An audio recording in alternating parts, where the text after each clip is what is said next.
En este primer video intentaremos tener un acercamiento a lo que es el verbo.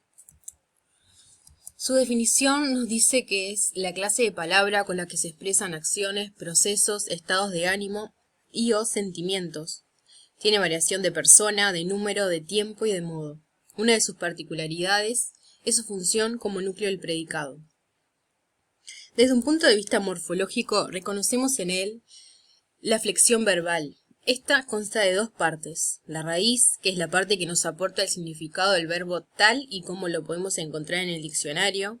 A este lo denominaremos información léxica. Por otra parte, las desinencias, que son los morfemas flexivos que nos dan la información referente a la persona, número, tiempo y modo. A esto le llamamos información gramatical.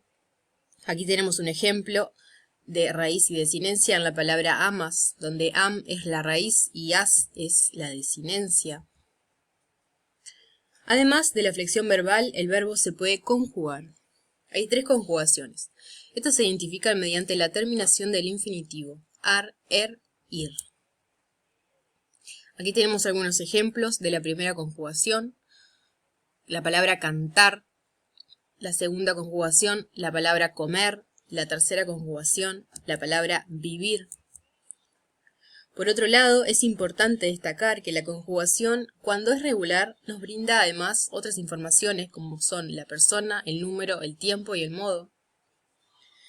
Estas informaciones las podemos encontrar en las desinencias verbales. Normalmente se agrupan en dos partes, la correspondiente a la persona número y la correspondiente a modo tiempo. Veamos la persona. Dice que se asocia con el hablante y hay tres. El que habla, la primera, con quién se habla, la segunda persona, y de quién o de qué se habla, la tercera persona. Por otra parte, el número está muy relacionado con la persona e indica la cantidad de elementos que la componen. Hay dos posibilidades, singular, donde se posee un elemento, y plural, donde existen más de un elemento. Por otra parte tenemos el tiempo, donde se sitúa la acción indicada por el verbo. Se puede expresar mediante la flexión verbal, vivo, vivía, en los tiempos simples, o mediante la utilización del verbo auxiliar, haber, en los tiempos compuestos, ha vivido, por ejemplo. Por último tenemos el modo, que tiene varios usos y tiene que ver con la cualidad de la información transmitida por la oración. Algo cierto, algo posible, o una orden. Bien, hasta aquí llega la primera parte del verbo y continuaremos en otro video.